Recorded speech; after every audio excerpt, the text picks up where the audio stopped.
BFM Business, les chercheurs d'art de Goût de Luxe Paris, Karine Vergnol et Olivier de Vincent. Et pour cette deuxième partie de Chercheurs d'art, un programme riche une nouvelle fois avec une collection de maquettes de bateaux assez incroyable, un dernier détour par la TEFAF à Maastricht, l'indispensable balade opus traditionnelle toutes les semaines, et puis le livre de Bernard Lahire, Ceci n'est pas qu'un tableau. Allez, on commence par la vente online de la semaine. Goût de Luxe Paris, chercheurs d'art, la vente de la semaine. Avec une collection de maquettes de bateaux assez incroyable. Jean-Marcel Camard, bonjour. Oui, bonjour. Vous êtes commissaire-priseur, fondateur de Kyobai. C'est quoi Kyobai? Kyobai. C'est une plateforme dédiée aux ventes online, dédiée à accueillir tous les commissaires-priseurs français, européens et étrangers qui veulent passer aux ventes online. C'est l'avenir de nos métiers de commissaire-priseur, de développer les ventes online. Alors vous faites un peu court parce que vous ne rappelez pas que vous êtes un Camard de la famille Camard, les grands experts des arts décoratifs. Tout à fait. Vous êtes devenu commissaire-priseur quand la réforme vous a permis de le devenir. Exactement, en 2002. Voilà, vous avez ouvert une maison de vente, on vous a beaucoup vu à Drouot, soit comme expert, soit comme organisateur de vente aux enchères. Et puis là, d'un seul coup, vous êtes dit, vous avez été rattrapé par la modernité. Oui, on a tiré, on a vu que notre métier évoluait et qu'on ne pouvait pas se passer, même si notre profession a des formes très classiques de vente et les ventes aux enchères, il se passe dans nos métiers ce qui s'est passé dans toutes les autres professions et dans tout le commerce. C'est-à-dire que personne ne peut se passer maintenant d'un marché sur Internet et notamment les ventes publiques. Une grande partie des objets qui sont vendus à travers les maisons de vente sont en dessous de 2000 €, donc totalement destinés aux maisons de vente online, de faire des ventes online, parce que le justificatif, faire des catalogues coûte très cher et la rentabilité n'existe pas, n'existe plus sur nos métiers. Donc il faut trouver une nouvelle façon de faire la promotion de ces ventes et de diffuser et de trouver un nouveau public qui est séduit par les ventes aux enchères et surtout séduit par les ventes online. Un commissaire-priseur comme Éric Pillon, commissaire-priseur à Versailles, qui était là tout à l'heure, il va vous dire, moi j'ai une salle, je suis chez moi, je m'installe, je présente les objets. Vous, c'est tout en ligne. Alors, reprenons l'exemple de Maître Pillon, on parlait tout à l'heure de la vente qui va avoir lieu. C'est-à-dire que moi, je vais faire partie de cette manifestation, des journées marteau, je vais tenir le marteau, mais en même temps, sur mon site, j'ai une deuxième vente qui tourne. C'est-à-dire qu'on peut doubler son activité.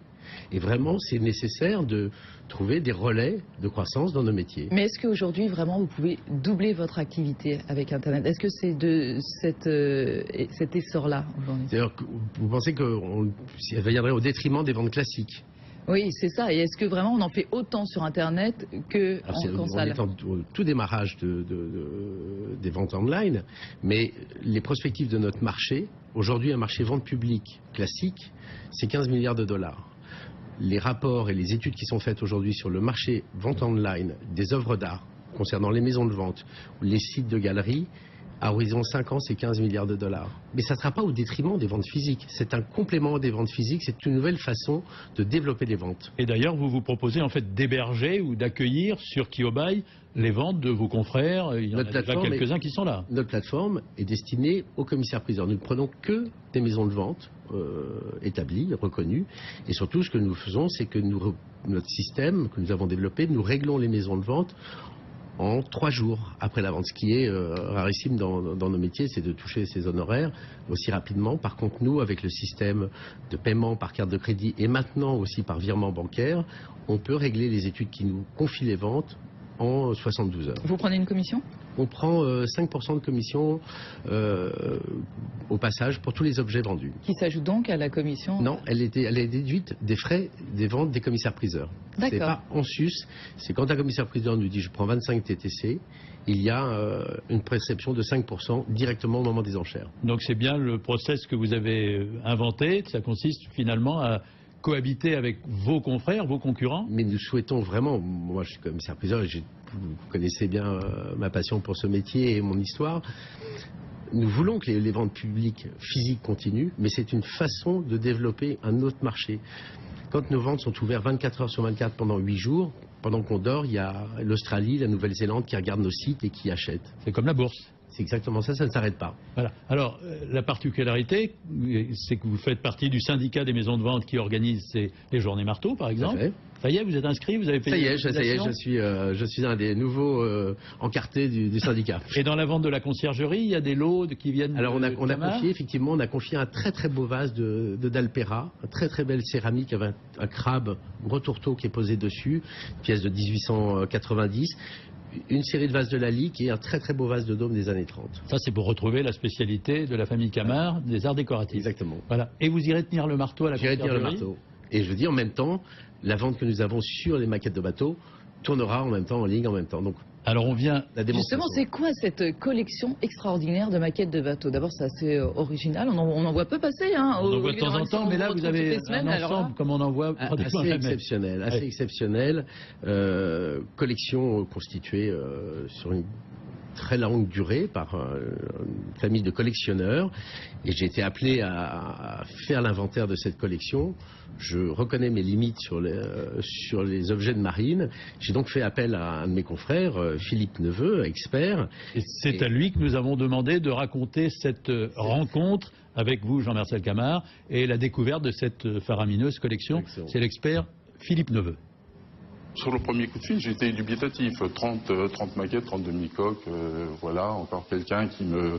Je ne connaissais pas Jean-Marcel, je ne l'avais jamais rencontré. Il m'a très rapidement envoyé des photos de la collection et très rapidement, j'ai pris la décision de le rappeler, l'informer de mon souhait de pouvoir participer à cette grande aventure Camard, quoi, dans un domaine tout à fait particulier, qui est la vente de marine. Mais encore une fois, c'est une vente de marine atypique. Et avec une spécialité qui est l'architecture et la construction navale dans une période faste pour la marine, 1860-1920. Il y a encore la voile, les bateaux à voile, et c'est le début de la vapeur.